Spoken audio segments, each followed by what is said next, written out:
빌립보서 강해를 시작합니다. 빌립보서는 사도 바울이 로마 감옥에 갇혀 있을 때 썼던 편지죠. 소위 옥중서신 네 가지가 있잖아요. 에베소서, 갈라디아서, 빌립보서, 빌레몬서. 이걸 외우기 쉽게 앞자만 이니셜만 따서 에골빌빌. 자, 감옥의 이미지와 좀 딱 들어맞죠. 에골빌빌.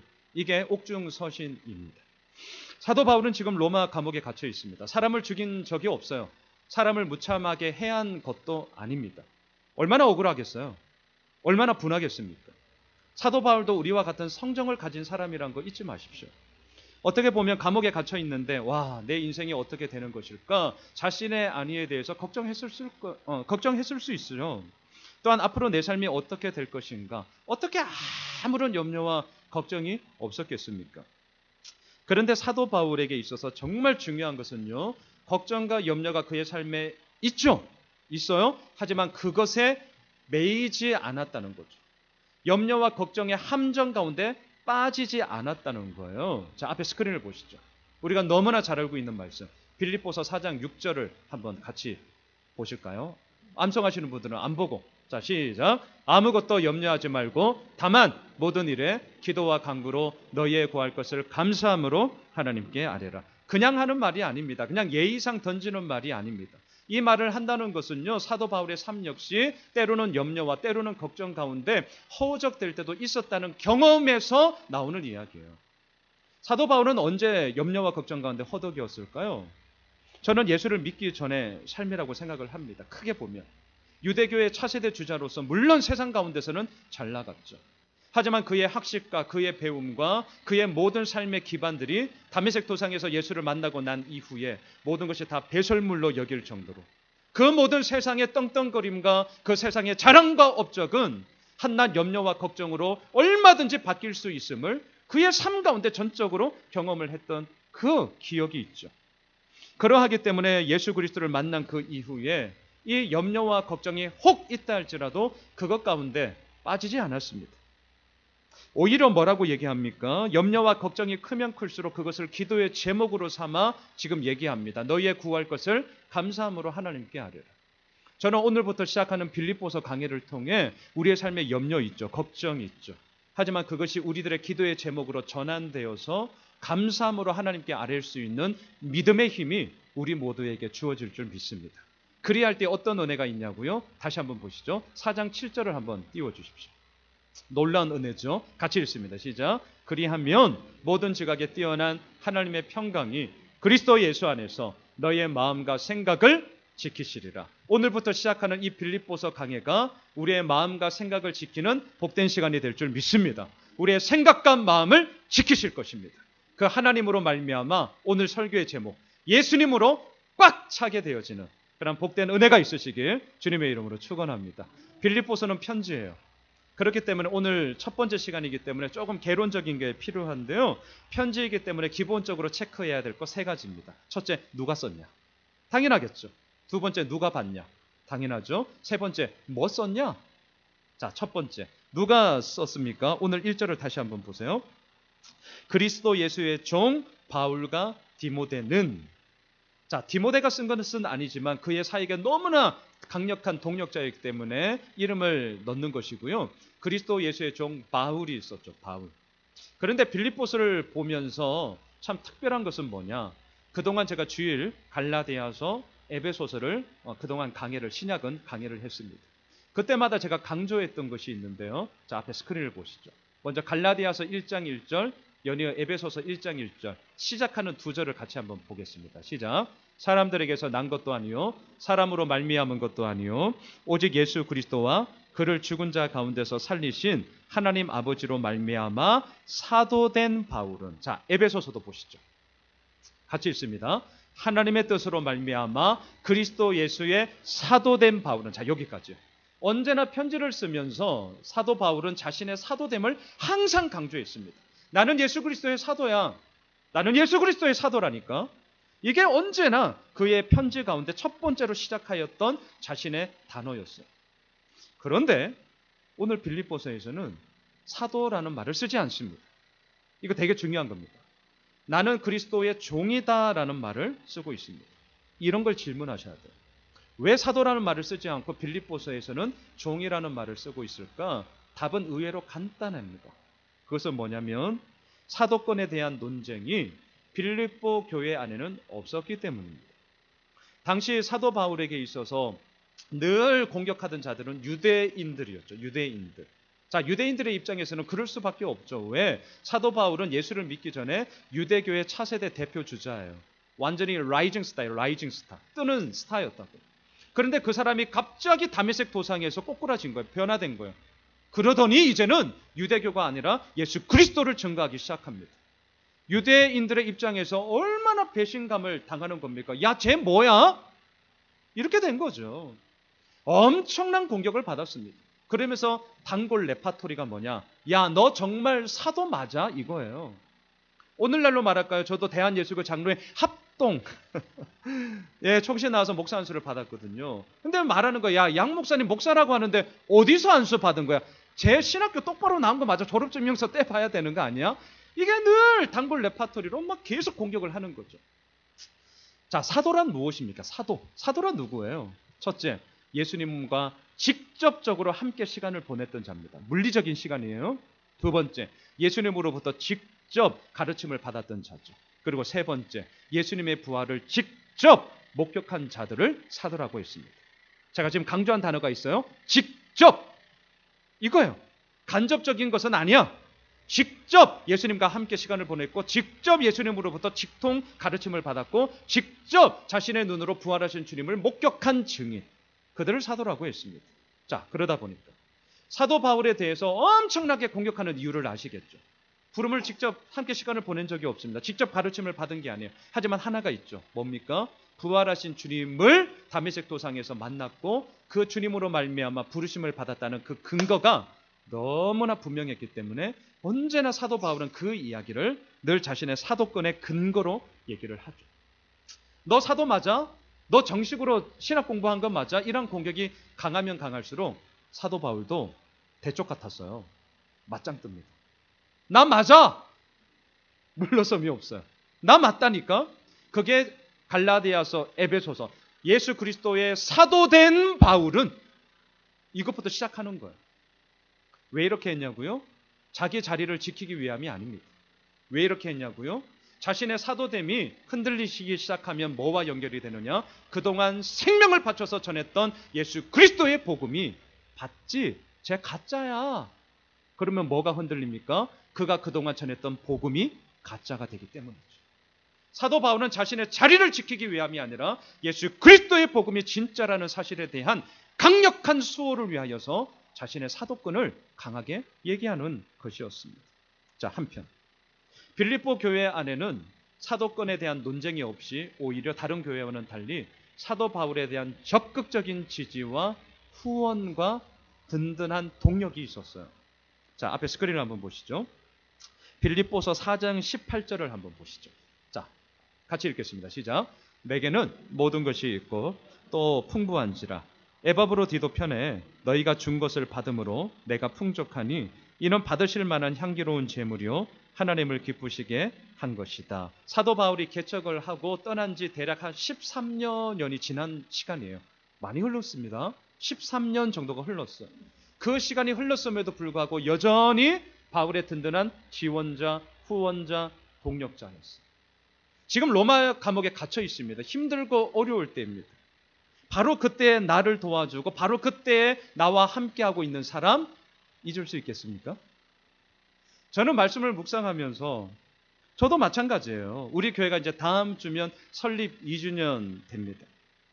남들이 보면 물론 비록 지금도 상가에 있는 개척교회임에 분명합니다. 뭐 내놓을 거 없어요? 없어요. 저희 교회. 뭐 특별한 교회 아닙니다. 하지만 저에게 있어서는 오늘 여기까지, 오늘 2부 예배도 또한 앞서 드린 1부 예배도 그렇게 함께 예배 드릴 수 있음 자체가 정말 감사함이죠. 저 사역이 한 20여 년 되었습니다. 그동안 저의 사역을 돌아볼 때 어떻게 됐냐? 다 지어놓은 교회에서 사역했습니다. 사람들이 엄청나게 많은 대형교회에서 사역했습니다. 시스템적으로 돌아가는 교회에 있었고 저 역시 시스템을 돌리기에 바쁜 그런 사역을 했습니다. 지금 생각하면 다 차려놓은 밥상 위에 그냥 숟가락 하나 얹은 거예요. 그때는 몰랐어요. 개척하니까 알겠더라고요. 내가 밥숟가락 하나 얹어놓고 내가 잘난 것이냐 떠들어댔구나. 요걸 이제 알게 되더라고요. 지금도 생생하죠. 개척을 했습니다. 2017년 9월 3일 첫 주일 예배를 드렸죠. 예, 풍성함 가운데 드렸습니다. 하지만 2017년 9월 4일 첫 새벽 기도회를 할 때 잊지를 못하죠. 주일이야 오늘도 마찬가지지만 그래도 시간을 내어서 주일 성수함으로 이렇게 많은 분들이 함께 예배를 드리지만 새벽은 다르잖아요. 자, 새벽 기도를 해야겠는데 누가 올까? 아무도 안 오면 어떡하지? 나 혼자 설교하는 건 좀 뻘쭘하고 그래 뭐 찬양하고 기도하고 그게 뭐 개척교회지. 이런 마음으로 했죠. 수원에 가까운 계신 분들이 그래도 몇 분이 같이 하셨습니다. 하지만 직장 생활을 하는 분들인지라 오래 가지는 못했어요. 우리 최명희 권사님이 이 자리에 있지만 둘이 새벽 기도를 했습니다. 둘! 그러다가 몇 달 지나서 우리 정명석 권사님이 뒤에 계시지만 셋! 그렇게 시작한 거예요. 제가 어떻게 잊을 수 있겠냐고요. 제가 어떻게. 지금의 우리 장로님, 권사님들, 집사님들 그래도 더 많은 분들이 함께 새벽에 기도의 동력자의 길로 함께 하고 있습니다. 하지만 제 마음 가운데 최 권사님 이렇게 보면 둘! 정 권사님 보면 셋. 불과 이게 1년 전의 얘기예요. 1년 전의 얘기. 그렇게 시작한 거예요. 그렇게. 저의 마음 가운데도 이러한데 로마 감옥에 갇혀있는 사도 바울의 마음 가운데 에바브로 디도편을 통하여서 무려 13년여 년이 흘른 지금에도 변함없이 나를 지지하고 나를 격려하고 나를 후원하고 나를 든든히 함께한다? 못 있죠. 그래서 빌립보서를 보면 어떤 줄 아세요? 자랑하는 게 아무것도 없습니다. 교만 떠는 게 없어요. 정말 진솔하게 자신의 이야기를 풀어갑니다. 오늘 1절에서 이렇게 시작하죠. 나는 그리스도 예수의 종이야. 나는 그리스도 예수의 종이야. 종, 헬라어로 둘로스라는 단어입니다. 둘로스. 이 말을 2019년 대한민국을 살아가고 있는 우리들의 이해하는 단어로 번역을 한다면 종이라는 단어는 안 돼요. 뭐라고 써야 되냐면 노예라고 써야 돼요. 노예. 어감이 확 다르시죠? 나는 그리스도 예수의 노예다. 이 단어입니다. 노예다. 둘로스는 노예예요. 노예 어떻습니까? 해야 할 의무만 있을 뿐 자신의 의사결정권은 없어요. 노예 어떻습니까? 주인의 말에 대해 결코 노 할 수 없습니다. 무조건 예스예요. 그게 노예입니다. 노예는 어떻습니까? 존엄성을 가진 사람이 아니라 주인의 재산입니다. 물건이에요. 그냥 팔아넘기는 물건, 매매하는 물건, 그게 노예죠. 그 노예라는 단어를 오늘 사도 바울은 자신의 소개하면서 얘기합니다. 나는 그리스도 예수의 노예다. 겸손 떨려고 하는 말 아니라니까요. 그냥 예의상 하는 말이 아닙니다. 이거 진짜예요, 진짜. 자, 제가 왜 이렇게 강력하게 진짜라고 말할 수 있느냐? 앞에 스크린을 한번 보시죠. 우리가 지난주까지 고린도 후서 말씀을 묵상을 했는데 그 가운데 이런 얘기를 하더라고요. 자, 같이 한번 읽어보실까요? 시작. 유대인들에게 40에서 하나 감한매를 5번 맞았으며 3번 태장으로 맞고 1번 돌로 맞고 3번 파선하고 일주야를 깊은 바다에서 지냈으며 자, 5번 맞았다, 3번 맞았다, 1번 맞았다, 3번 파선했다. 이렇게 번호까지 몇 번 이랬다라고 얘기하는 것은 뭡니까? 잊을 수가 없다는 거예요. 저에게요. 다음 주 이제 뭐 설립 예배니까 더 하겠지만 2017년 9월 3일 2017-0903 저에게 있어서 어떻게 잊을 수 있는 숫자겠냐고. 입장 바꿔놓고 생각해 보세요. 2017-0903 저의 인생 가운데 저의 목회 사역 가운데 절대 잊을 수 없죠. 왜? 나의 두려움과 나의 기대의 이야기가 바로 그때부터 시작이 되었습니다. 지금 사도 바울이 그 얘기하는 겁니다.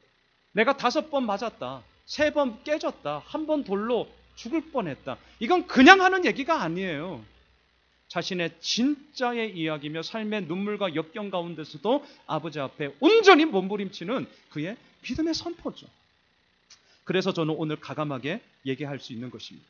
나는 예수 그리스도의 노예다라고 쓰고 있는 사도 바울은 그냥 하는 말이 아니라 진짜다. 왜? 그의 삶이 그것을 말해주고 있기 때문에. 사도 바울은 언제나 나는 예수 그리스도의 노예다에서부터 시작했습니다. 사도 바울은 언제나 나는 예수 그리스도의 노예다라는 것으로부터 그의 모든 사역을 출발했습니다. 그래서 제가 오늘 한 주간 내내 이 빌립보서 강의를 준비하면서 오늘 말씀을 준비하면서 제가 월요일부터 또 이제 다음 주 말씀을 제 머릿속에 놓고 계속 돌리거든요. 주일 설교는 한 주간 내내. 계속 오늘 본문을 지난주 묵상을 하면서 제 마음속에 걸렸던 것이 뭐냐? 이거예요. 사도 바울은 예수 그리스도의 노예다라고 자신을 소개하고 있는데 나는 정말 노예다라고 말할 수 있을까? 여러분들 어떠십니까? 나는 예수 그리스도의 노예다. 물론 말로는 제가 얼마든지 여러분들을 설득할 수 있는 자신이 있습니다. 말로는. 하지만 우리는 알고 있죠. 말이 남는 것이 아니라 삶이 남는다는 거죠. 그러하기 때문에 너무 두려운 거죠. 나는 정말 예수 그리스도의 노예일까? 어쩌면 노예는커녕 예수님을 빌미 삼아 오히려 주인 노릇하고 있지 않나? 이게 계속 한 주간 내내 저에게 걸려있던 질문이었고 앞으로도 마찬가지일 것 같습니다. 여름방학 특강으로 큐티 학교 합니다. 오늘 마지막인데요. 우리 큐티 학교에서 지난주 나누었던 주제가 뭐냐면 영혼 구원을 위한 십자가였습니다. 영혼 구원을 위한 십자가. 여러분 십자가는 뭐죠? 제가 누누이 갈라디아서에서 정말 많이 강조했던 것 늘 두 가지죠. 첫째, 내가 얼마나 죄인이면 예수님이 십자가에 못 박혀 죽으셔야 했는가. 두 번째, 하나님이 나를 얼마나 사랑하시면 하나밖에 없는 아들을 십자가에 죽도록 내버려 두셨는가. 내가 얼마나 죄인이면 나의 죄의 크기를 얘기하죠. 나를 향한 하나님의 사랑이 얼마나 크면 하나님 사랑의 크기를 얘기하는 겁니다. 그게 언제나 십자가예요. 자, 그런데 우리는 십자가에 대해서 이렇게 이렇다 저렇다 많은 말을 할 수 있고 또한 그러한 신앙의 지식들을 우리는 가지고 있습니다. 근데 정작 문제는 뭐냐? 십자가에 대해서 말은 많이 할 수 있을지 모르지만 정작 그 십자가를 우리의 삶 가운데는 고르려고 한다는 거죠. 예수님은 제자들에게 말씀하셨습니다. 누구든지 나를 따라오려거든 자기 십자가를 지고 따라와야 돼.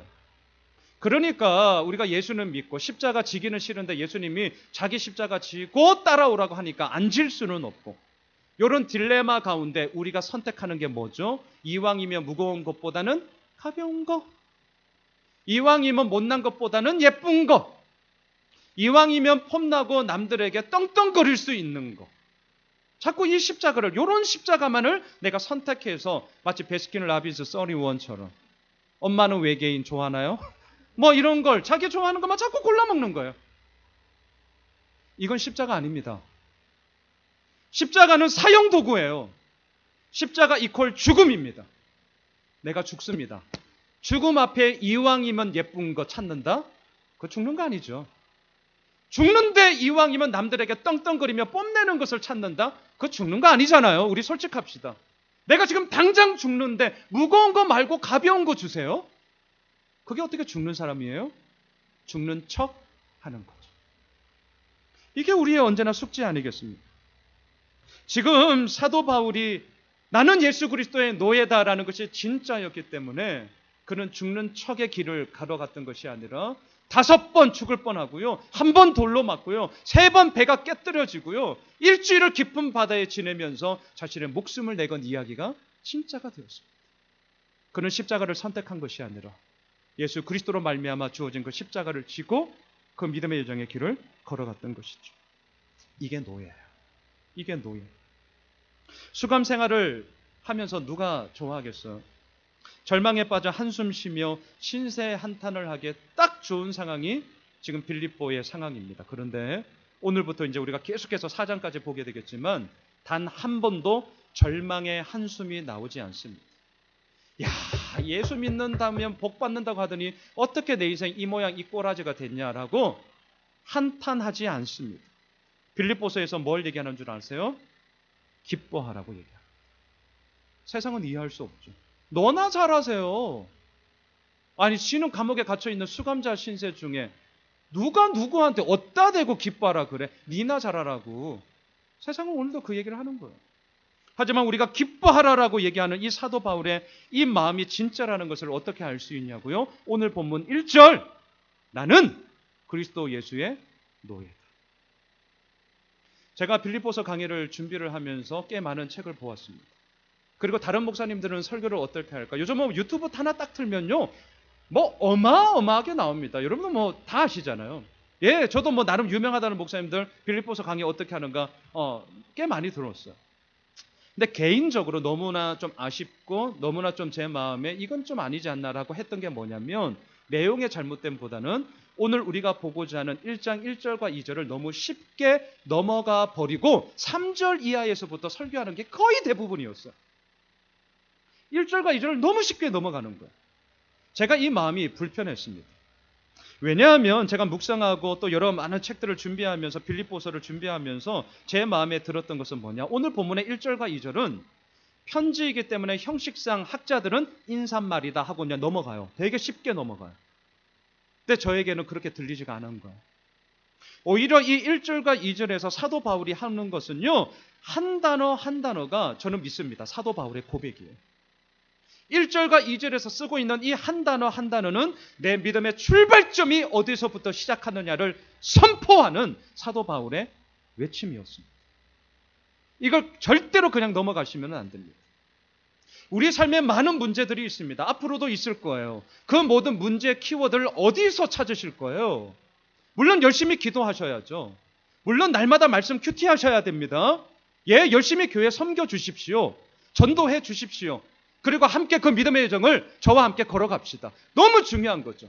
하지만 그것을 이야기하기 전에, 그 당위성을 이야기하기 전에 저는 오늘도 강조하고 싶은 게 이겁니다. 과연 우리는 예수 그리스도의 노예가 되었나요? 이것에 대한 답이 없이 그저 이거 해야 돼, 저거 해야 돼, 이런 당위성만 꽉 찬다면 우리는 자빠 넘어질 겁니다. 너무 무거워요. 그게 누가 제일 무거울까요? 목사. 저 무거워요.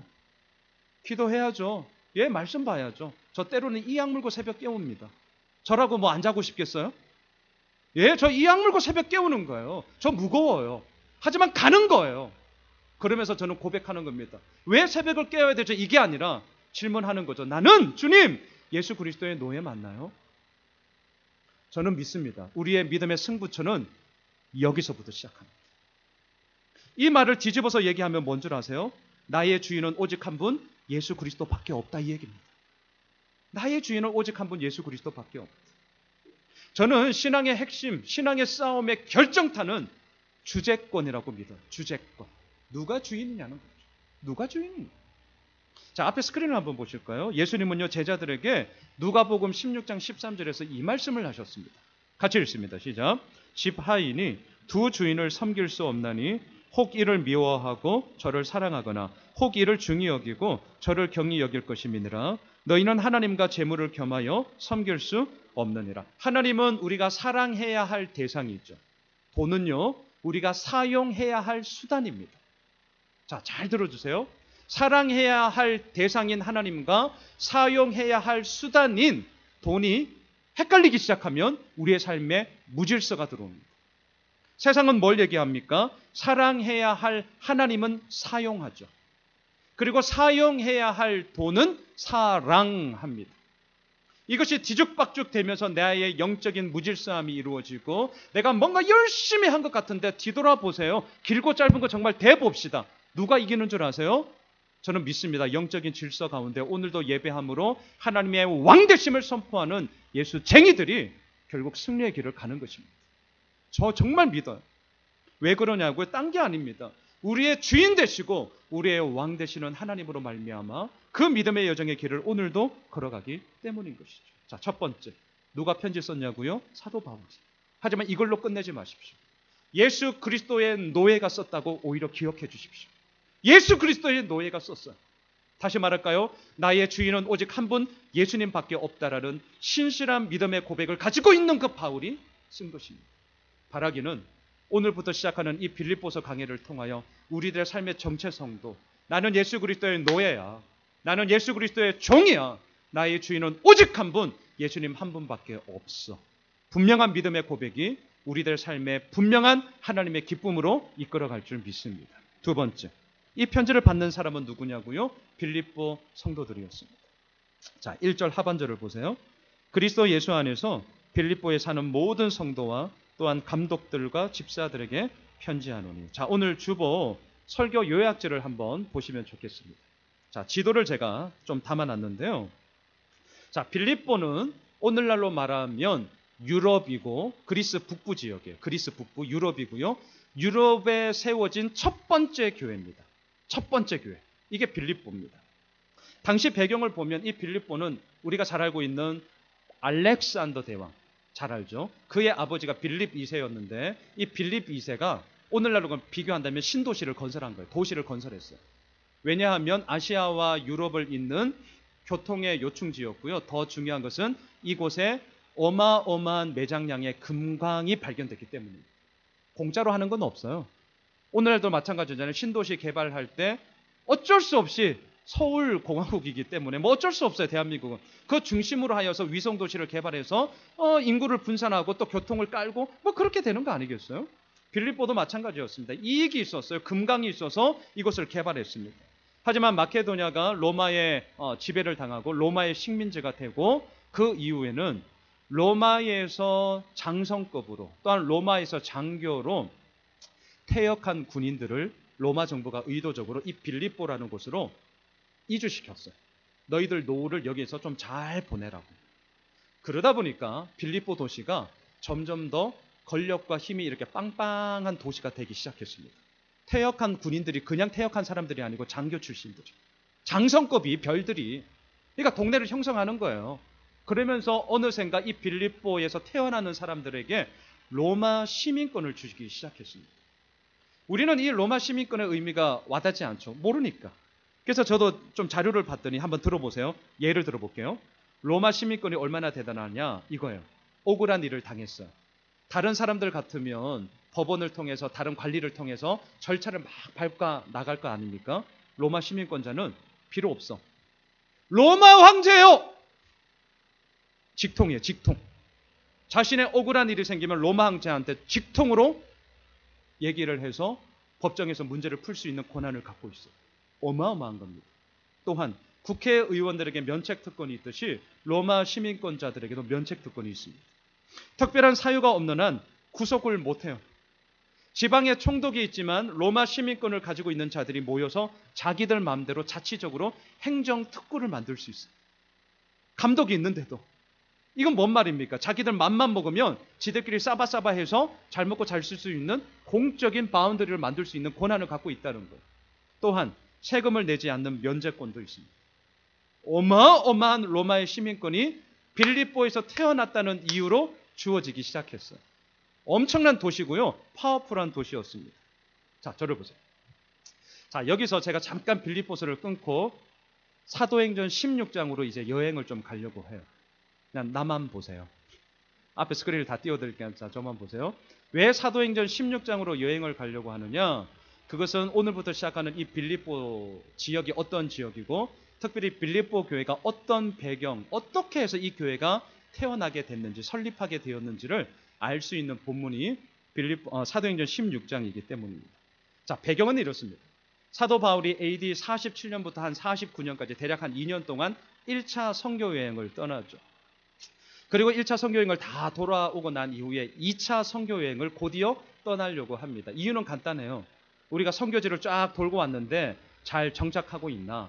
교회들이 잘 세워지고 있나? 전도 잘하고 복음 엉뚱한 소리 안 하고 예수 그리스도의 복음 잘 전하고 있나? 돌아보려고 하는 거죠. 그런데 함께 동역했던 바나바와 대판 싸워요. 이유를 아시죠? 뭡니까? 바나바의 조카였던 마가 요한 때문이죠. 이 마가 요한은 1차 전도 여행 때 다 끝내지 않고 도중에 자기 집으로 돌아갔어요. 힘들다고.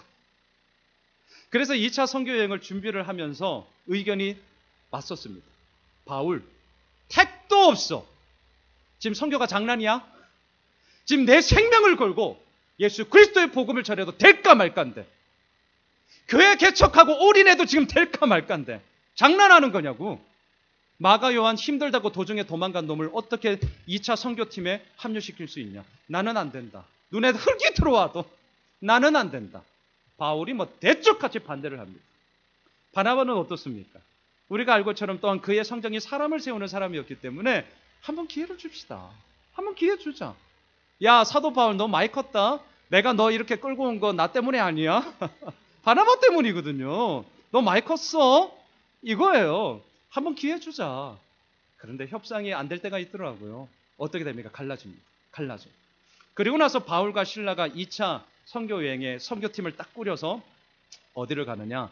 야, 우리 집사님이 지금 띄워주셨는데 아시아로 가요. 더 정확하게 말하면 터키를 갑니다. 터키. 자, 같이 읽습니다. 시작. 성령이 아시아에서 말씀을 전하지 못하게 하시거늘 그들이 부르기아와 갈라디아 땅으로 다녀가. 오늘 지도를 좀 보시면 되겠어요. 터키 지역인데요. 자, 의아한 게 있죠. 의아한 게. 복음 전하려고 했고 선교하려고 했고 전도하려고 하는데 우리 방금 읽었지만 성령님이 아시아에서 복음 전하지 마. 막았어요. 자, 의아하게 좀 여기셔야 돼요. 성경을 읽으실 때 제발 이런 것들이 여러분들에게 좀 질문이 되어졌으면 좋겠습니다. 질문하셔야 돼요. 왜 성령이 막지? 자기 돈 벌려고 한 게 아니에요. 자기 세력 확장하려고 한 게 아닙니다. 복음 전하기 위해서 선교하기 위해서 아시아에 갔는데 성령님이 막아. 희한하죠? 자, 저를 보세요. 질문. 성령님이 막았어요. 사도 바울이 어떻게 했을까요? 우리가 알고 있는 사도 바울을 생각한다면 성령님이 하지 마!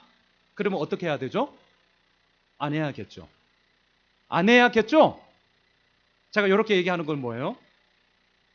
말을 안 들었어. 놀랍지 않으세요? 우리가 알고 있는 사도 바울인데 성령이 아시아에서 사역을 하지 마라고 금지했는데도 말을 안 들어. 누가요? 양순웅이가 아니고 사도 바울이. 이런 거에 되게 위로되시죠? 나만 그럴 줄 알았는데, 나만 불순종하는 줄 알았는데, 우와, 사도 바울도 하나님이 가지 말라고 했는데 안 갔네? 와, 이런 게 이제 고소한 거예요. 위로를 얻게 되는 거죠. 자, 되게 의외죠. 사도 바울은 끝까지 자기 고집을 부립니다. 그래서 어디로 가냐면 우리가 앞서 6절을 읽었는데 자, 7절도 한번 띄워주세요. 16장 7절. 아시아를 가요. 계속해서. 자, 읽겠습니다. 시작. 무시아 앞에 이르러 비두니아로 가고자 애쓰되 예수의 영이 허락하지 아니하시는지라. 참, 이 지역은 그냥 터키 아시아라고 생각하시면 돼요. 아시아예요. 아시아에서 말씀 전하지 마라고 5절에서 막았는데 고집을 안 꺾어. 사도 바울도 대쪽 같아요. 끝까지 아시아를 가고자 막 애를 써요. 애를 써. 그래서 하나님이 두 번째 경고장을 날려요. 예수의 영이, 성령님이 야! 가지 말라니까. 사도 바울도 이런 일이 있습니다. 돈 벌려고 하는 게 아니에요. 오해하지 마세요. 전도하려고, 복음 전하려고, 선교하려고 하는데 예수님이, 하나님이 두 번이나 가지 말라니까. 사도 바울에게도 이런 일이 있다. 자, 그러면 사도 바울의 입장에서 한번 뒤집어서 생각해 봅시다. 사도 바울은 왜 이렇게 똥꼬지 부리죠? 가지 말라고 두 번이나 얘기하는데도 왜 이렇게 가려고 하는 거예요? 이유가 있어요. 스크린을 보세요. 16장 5절을 보십시다. 같이 읽습니다. 시작. 이에 여러 교회가 믿음이 더 굳건해지고 수가 날마다 늘어가니라. 다시 말할까요? 교회를 개척했는데 매주마다 막 수십 명의 새 가족이 등록해. 막 날마다 방문자가 넘쳐가지고 목사님, 여기 너무 좁아요. 빨리 공간 틉시다. 또 몇 달째 목사님, 예수오밀술교회 건축해야겠는데요? 자, 입장 바꿔놓고 떠나시겠어요? 계시겠어요? 안 떠나죠. 복음 전한 겁니다. 예수 그리스도를 전한 거예요. 자신의 세력을 확장하는 게 아니에요. 그런데 엄청난 열매가 지금 이루어지고 있습니다. 믿음이 더 굳건해지고 성도들이 날마다 붙고 교회가 막 튼튼하게 성장하면서 뻘짓거리하는 교회도 아니야. 예수 그리스도의 복음 앞에 건강하게 세워져 가는 교회가 막 아시아 지역에서 막 벌떼처럼 일어나는 거예요. 떠나겠어요? 아니죠. 성경을 보시다 이런 걸 잘 보셔야 됩니다.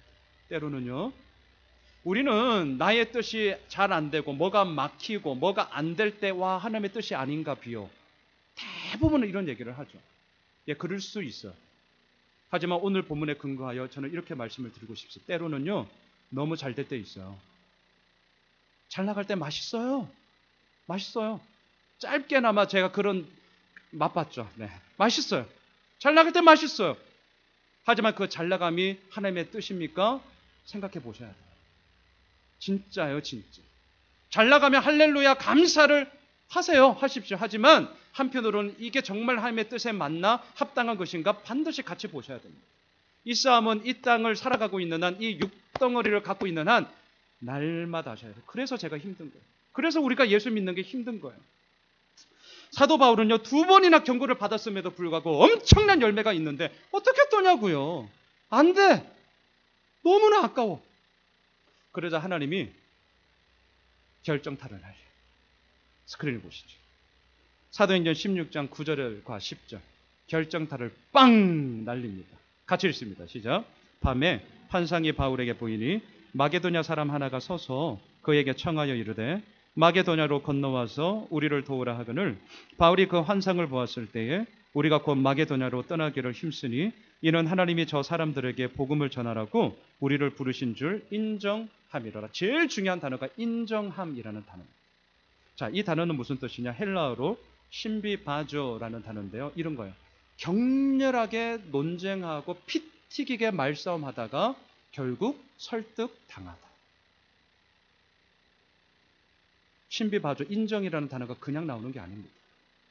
사도 바울은 풍성한 열매가 아시아에서 있었으며 도저히 놓고 못 가는 거예요. 안 돼서가 아니에요. 너무 잘 돼. 너무 잘 돼. 그런데 놓고 가래. 인간적으로 어떻게 그걸 놓고 가냐고요. 어렵습니다, 여러분. 남의 얘기라고 쉽게 보지 마세요. 우리 얘기라고 생각해 보세요. 어떻게 놓고 가요? 그런데 하나님의 계획은 달랐습니다. 하나님의 계획은 사도 바울을 통해 아시아가 아니라 그 누구도 가지 않은 유럽이었어요. 유럽으로 가라는 거예요. 그래서 어떻게 하냐고요? 사도 바울의 생각을 꺾어버리는 거예요. 그리고 분명한 하나님의 뜻을 환상을 통해 보여주셨습니다. 이 과정이 사도 바울에게는 어떤 과정이었냐? 그냥 어그리 하는 게 아니에요. 아, 하나님이 말씀하시니까 그런가 보다. 요딴 수준이 아니고요. 격렬하게 논쟁하고요. 아니, 어떻게 이렇게 잘 되는 것을 놓고 갈 수 있어? 나는 안 돼! 저 같으면 저 못하겠어요. 예수 오면서 앞으로 점점 더 잘 되고 점점 더 부흥하고 하는데 나보고 놓고 가라? 난 못해요. 왜? 내가 어떻게 했는데? 인간적인 마음으로. 못 나요, 못 나. 그 격렬한 논쟁과 그 피 튀기는 싸움 속에 하나님의 설득을 당하는 거. 이게 인정이라는 단어인데, 이게 인정이라고. 인정. 그냥 어그리 하는 게 아니에요. 어그리 하는 게 아니고 피 튀기는 논쟁과 격렬한 싸움의 환경 속에서 이거였어요. 저는 이게 비전이라고 생각합니다. 저는 한때 이렇게 생각했습니다. 비전은 내가 하고 싶은 것 하는 거, 내가 가고 싶은 곳 가는 거. 제가 그렇게 어리석은 목사였습니다. 그런데 비전이란 알게 되었습니다. 격렬하게 논쟁하면서 결국은 나의 원함을 꺾고 하나님의 뜻에 내가 설득당하는 것입니다. 내가 하나님께 설득당하는 거예요. 그리고 그 이끄심 속에 오늘도 가는 거예요. 저도 마찬가지예요. 내일도 그냥 가는 거예요. 몇 명이 오든 간에 그냥 가는 거예요. 왜? 양 목사에게 주신 하나님의 비전이 분명하기. 사람 보고 가면 저 목회 못하죠. 아니, 아예 개척 저 안 했을 거예요. 하나님의 뜻이 나를 설득하기 때문에 나는 그 길을 가는 거죠. 그래서 사도 바울도 오늘 빌립보서 1장 1절 잊지 마십시오. 나는 그리스도 예수의 노예다. 여기서부터 이게 나오는 것입니다. 사도 바울은 사역의 방향을 아시아에서 유럽으로 변경했습니다. 자, 앞에 스크린을 보실까요? 16장 12절을 한번 띄워주시죠. 자, 같이 읽습니다. 시작. 거기서 빌립보에 이르니 이는 마게도냐 지방의 첫 성이요 또 로마의 식민지라. 이 성에서 수일을 유하다가 드디어 빌립보에 가게 됩니다. 이걸 보려고 지금 사도행전 16장을 본 거예요. 자, 첫 성이다라고 할 때 바울 선교팀이 유럽에 가서 첫 번째로 갔던 도시가 빌립보구나 이런 의미가 아니라 첫이라는 말은 으뜸이라는 뜻이에요. 으뜸. 마게도냐라는 이 도, 경기도 이것처럼 마게도냐라는 이 큰 지역 가운데 으뜸되는 첫 번째 레베루가 어디냐? 빌립보라는 거예요. 그 빌립보에 도달했습니다. 그리고 이 바울 선교팀이 며칠 있는데 안식일이 되었습니다. 기도를 하기 위해 기도 처소를 찾는데 없어요. 기도 처소가. 당시 기록에 보니까 유대인들이 예루살렘뿐만이 아니라 각 세계 열방으로 흩어졌는데 디아스포라라고 그러죠. 흩어져 있는데 기록에 보면 유대인 남자 10명 이상만 되면 제일 먼저 했던 것이 회당을 만들었어요. 회당. 그래서 웬만하면 회당이 다 있어요. 웬만하면. 자, 그런데 빌립보는 기도할 처소가 없다. 회당이 없다는 거예요. 그 말은 거꾸로 말하면 뭐죠? 유대인 남자 10명이 안 돼. 다시 말할까? 유대인들이 거의 없어. 하나님이 지금 사도 바울을 통하여서 왜 유럽으로 복음 전하러 가라고 했던 이유가 보이십니까? 유대인들이 없는 거예요. 기도할 처소를 찾지 못해요. 그러다가 놀라운 만남이 이루어집니다. 자, 앞에 스크린을 보실까요? 16장 15절 같이 읽습니다. 그와 그 집이 다 세례를 받고 우리에게 청하여 이르되 만일 나를 주 믿는 자로 알거든 내 집에 들어와 유하라 하고 강건하여 머물게 하니라. 이 말을 누가 했냐고요? 자주 옷감 장사였던 루디아. 그 한 여인과의 만남을 통하여 자신의 그 집이 교회 처소가 되고 그래서 시작한 게 빌립보 교회. 이 이야기가 그냥 나오는 게 아닙니다. 정말 여전히 많은 사람들은 숟가락 하나 얹어놓고 가고 싶은 마음, 예, 저도 굴뚝 같아요. 이왕이면 저 편하게 가고 싶어요. 다 되어놓은 거 좋아하죠. 하지만 그렇게 시작하기까지 누군가의 눈물과 기도와 땀방울과 누군가의 그러한 땀 흘림이 있었다는 사실을 잊으시면 안 됩니다. 이런 과정을 거쳐서 설립된 유럽의 첫 번째 교회가 어디냐고요? 빌립보 교회. 이때가 대략 AD 50년입니다. 그리고 13여 년이 지난 AD 63년경에 지금 사도 바울은 빌립보 교회 성도들에게 편지를 쓰고 있는 것이죠. 자, 세 번째. 그렇다면 그 편지의 내용은 뭐냐? 오늘 본문 2절로 가보십시오. 오늘 본문 2절 우리 읽고 말씀을 제가 마무리하겠습니다. 같이 읽을까요? 하나님 우리 아버지와 주 예수 그리스도로부터 은혜와 평강이 너희에게 있을지어다. 은혜와 평강이에요. 자, 빌립보서를 오늘부터 시작해서 이제 몇 주가 될지는 모르겠지만 계속해서 이제 갈 것입니다. 이 빌립보서를 통하여서 우리의 마음에 궁극적으로 남는 두 단어가 있다면 은혜와 평강이 될 것입니다. 정말 이 말씀처럼 예수 그리스도로 말미암아 은혜와 평강이 넘치시길 간절히 축원합니다. 은혜란 무엇일까요? 내가 한 것이 아니죠. 은혜란 무엇입니까? 아무것도 한 것 없는 내게 주시는 하나님의 은혜의 선물이죠. 선물. 평강은 무엇입니까? 싸움도 없고 아픔도 없고 눈물도 없고 어려움도 없고 염려도 없고 걱정도 없고 아니에요. 제가 간증했잖아요. 우리 첫째 아내 뱃속에 있을 때 벌써 15살짜리니까 16년 전 얘기. 예. 다운 증후군 치수가 높다고 병원에서 위험하다고 했을 때 엄청나게 우리 기도했습니다. 아내랑 저랑. 물론 건강한 놈이 태어났죠. 너무나 감사하죠. 예, 감사하죠. 하지만 그때 제가 잊을 수 없는 하나님의 말씀하신 순홍아, 제가 엄청 새벽마다 기도했거든요. 하나님, 제가 그때 전도사였어요. 저 열심히 사역하고 진짜 어른들 저 예뻐해 주셨어요. 사역 잘했어요. 저 엄청 예쁨 받고 목사님으로부터 인정도 받고. 예, 제가 뭘 잘못했나요? 하나님, 제가 뭘 잘못했길래 새벽마다 그 기도밖에 안 했어요. 그때 하나님께서 저 잊지도 못해요. 제 마음속에 들려주셨던 말씀, 순홍아, 예수 믿는다는 게 도대체 뭐니? 아픔도 없고 걱정도 없고 눈물도 없고 염려도 없고 그거니? 근데 아니에요. 돌아보니까 그건 아니야. 그러면서 그 다음 했던 말씀, 순홍아, 믿음이란 없고가 아니라 이기는 거야. 아, 서른 정확하게 16년 전의 얘기를 제가 지금 하고 있습니다. 근데 저에게는 엊그제. 지금 사도 바울은 그 마음이에요. 하물며 이렇게 부족한 목사에게도 16년 전에 그 이야기, 믿음은 이기는 거야, 순홍아. 그 얘기가 저의 마음에도 아직까지 펄펄 살아있는 이야기라면 이 얘기를 하고 있는 대사역자인 사도 바울에게 이 말은요, 그냥 인사말이라고요? 그냥 넘어가는 얘기라고요? 저는 절대로 반대입니다. 은혜와 평강이 너에게 있을지어다. 이것은 생명을 걸고 자신의 삶의 간증이요, 하나님께서 이루어 가시는 믿음의 선포예요. 믿음의 선포. 평강은요, 원수적 안에 있던 사람들이 서로의 갈등과 아픔과 눈물을 뛰어넘어 하나님으로 말미암아 이루어지는 완전한 이해와 완전한 화해와 완전한 연합을 뜻합니다. 그것이 어디로부터 이루어지냐고요? 오늘 2절. 하나님이 우리의 아버지 되셨기 때문입니다. 또한 예수 그리스도가 우리들의 주인이 되셨기 때문입니다. 그러하기에 은혜와 평강이 우리에게 있게 되는 것이죠.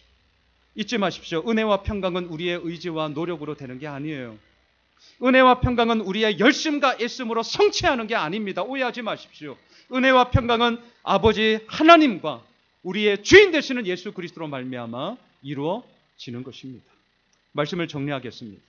사도 바울은 빌립보서를 시작하면서 오늘 1절과 2절 이 짧은 두 구절 속에 예수 그리스도라는 말을 무려 3번이나 쓰고 있습니다. 그의 몸은 비록 감옥에 갇혀 있지만 그의 마음과 그의 정신만큼은 예수 그리스도로 꽉 차 있는 거죠. 그래서 제가 오늘 설교의 제목을 예수님으로 꽉 차다 정한 것입니다. 사랑하는 예수 오미실 가족 여러분, 바라기는 오늘부터 시작하는 빌립보서 말씀을 통해 우리 역시 예수 그리스도로 꽉 차기를 소망합니다. 예수 그리스도의 노예가 됩시다. 날마다 예수 그리스도 안에 거합시다. 또한 예수 그리스도로 말미암아 우리에게 베풀어 주시는 은혜와 평강이 우리의 삶 가운데 강력하게 증거되어지며 선포되어지는 복된 은혜가 있으시길 주님의 이름으로 축원합니다.